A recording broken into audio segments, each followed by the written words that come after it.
അടുത്ത importance questions പറയുന്നത് features are characteristics of business environment. അതിൽ 7 ഉണ്ട്.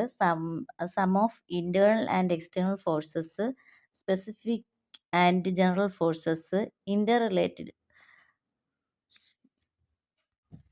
ഇന്റർറിലേറ്റഡ്സ്, ഡൈനാമിക്, അൺസർട്ടൻ, കോംപ്ലക്സ്, റിലേറ്റീവ്, അങ്ങനെ 7 ഉള്ളത്. അപ്പോൾ ഇതിനകത്ത് നമ്മൾ ടെസ്റ്റിനകത്ത് അങ്ങനെ ഒരു ഹെഡിങ് ഇല്ല. സിഗ്നിഫിക്കൻസ് ഓഫ് ബിസിനസ് എൻവയോൺമെൻറ്റ് എന്നും പറഞ്ഞൊരു പോർഷനാണ് കൊടുത്തിട്ടുള്ളത്.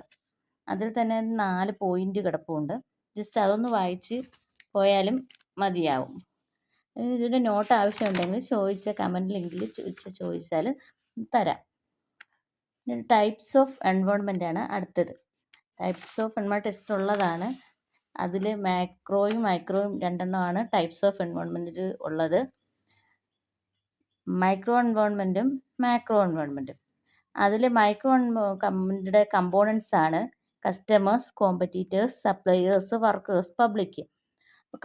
അതൊരു 5 പോയിൻറ്റ്സ് മാത്രം നമ്മൾ പഠിച്ചാൽ മതി. എല്ലാം കൂടി വലിച്ചു വാരിയിട്ട് പഠിക്കണ്ട. കസ്റ്റമേഴ്സ് എന്താണെന്നും, കോമ്പറ്റീറ്റേഴ്സ് എന്താണ്, സപ്ലയേഴ്സ് എന്താണ്, വർക്കേഴ്സ്, പബ്ലിക്, ഇത്രയും നമ്മൾ ഒരു 3 സെൻറ്റൻസോളം കാര്യങ്ങൾ എഴുതുമ്പോൾ ആ ഒരു പോർഷൻസ് തീരും. പിന്നെ ഉള്ളത് മാക്രോ എൻവയോൺമെൻറ്റിനെ കുറിച്ച് നമ്മൾ ഒരു 2 സെൻറ്റൻസ് എഴുതിയിട്ട് അതിൻ്റെ മാക്രോയുടെ കമ്പോണൻസ് എഴുതണം. മാക്രോയുടെ കമ്പോണൻസ് ഒരു 5 പോയിന്റ് അത് എഴുതിയാൽ മതി. Economic environment, political and legal environment, socio cultural environment, demographic environment, technical environment, ഇത്രയും ഒരു 5 പോയിൻ്റായിട്ട് നമ്മൾ ആദ്യം ഇങ്ങനെ എഴുതണം. എഴുതിയിട്ട് പിന്നെ ഓരോ പോയിൻറ്റിനെയും നമ്മൾ എന്ത് ചെയ്യണം, ഇച്ചിരി വിപുലമായിട്ട് എഴുതണം. അപ്പം ആ ഒരു പോയിൻറ്റ്സുകൾ നമുക്ക് പെട്ടെന്ന് ക്യാച്ച് ചെയ്യത്തക്ക രീതിയിലുള്ള സെൻറ്റൻസ് നമ്മൾ ടെസ്റ്റിൽ തന്നെ കൊണ്ടായിരിക്കും. അപ്പോൾ ആ 5 പോയിൻ്റ് പഠിച്ചു വെച്ചിരുന്നാൽ നമുക്ക് ആ ഓരോ കമ്പോണൻസിനെ കുറിച്ചും 5 കമ്പോണൻസിനെ കുറിച്ചും ഒരു ഐഡിയ നമുക്ക് കിട്ടും. ടെസ്റ്റിൽ ഇച്ചിരി നമ്മൾ പെട്ടെന്ന് വായിച്ചാൽ മനസ്സിലാവുന്ന ഒരു 5 സെൻറ്റൻസ് അതിനെക്കുറിച്ച് നമുക്ക് കണ്ടുപിടിക്കാം. അതല്ല ഇത് നോട്ടിന് ആവശ്യപ്പെടുകയാണെങ്കിൽ ഞാൻ നിങ്ങൾ തരാം. അപ്പോൾ അത് ഇത്രയും ആ 5 കമ്പോണൻസിനെ കുറിച്ചും ഒരു 5 പോയിന്റ് വീതമോ 2 പോയിന്റ് 3 പോയിന്റ് മാക്സിമം ഒരു 5 പോയിന്റ്. പിന്നെ ചിലതൊക്കെ ഇച്ചിരി കട്ടികളൊക്കെ ആകുമ്പോഴത്തേക്കൊരു 3 പോയിന്റൊക്കെ ആക്കി പഠിച്ച് വെച്ചാൽ മാത്രം മതിയാവും. അപ്പോൾ ആ ടെക്നിക്കൽ എൻവയോൺമെൻറ്റ് വരെ 5 പോയിന്റ് പഠിച്ചിരിക്കുക. അടുത്ത പോർഷൻസ് എന്ന് പറയുന്നത് distinguish between economic and non economic environment എന്ന് പറയുന്നൊരു പോർഷൻ കാണും. അപ്പോൾ അതിലൊരു 3 പോയിന്റ് ഉണ്ട്.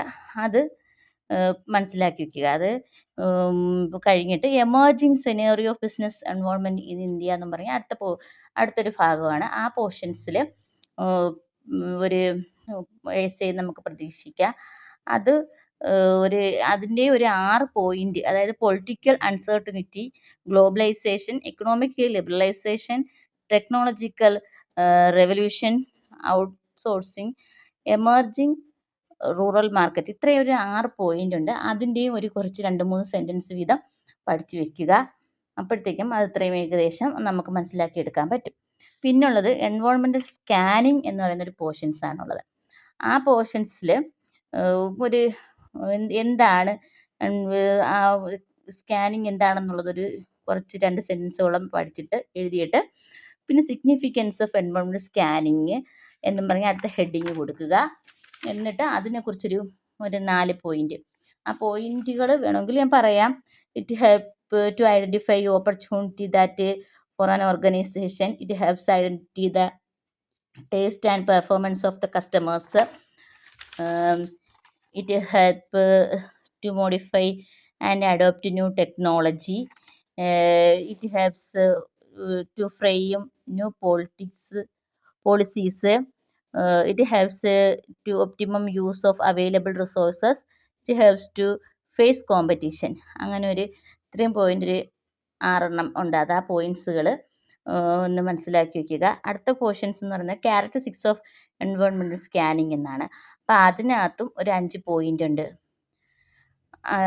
Economic, it is dynamic, complex process, it is a continuous process, it is an exploratory process. അങ്ങനെ ഒരു 5 പോയിന്റ് അത് പഠിച്ച് വയ്ക്കുക. പിന്നെ അടുത്തതെന്ന് വെച്ചാൽ അപ്രോച്ചസ് ഓഫ് എൻവയോൺമെൻറ്റ് സ്കാനിങ് എന്നും പറഞ്ഞൊരു പോർഷൻസാണ്. അതിനകത്ത് 3 പോയിന്റുകളുണ്ട്. സിസ്റ്റമാറ്റിക് അപ്രോച്ചും ad hoc approach, processed form approach, അങ്ങനെ 3 പോയിന്റ്സുകളുണ്ട്. അപ്പോൾ അതിൻ്റെയും കുറച്ച് പഠിച്ചിരിക്കുക. പിന്നെ ഉള്ളത് അടുത്ത portions process of environment scanning എന്നും പറഞ്ഞാണ്. അതൊരു 5 ഒരു 6 ഉണ്ട്.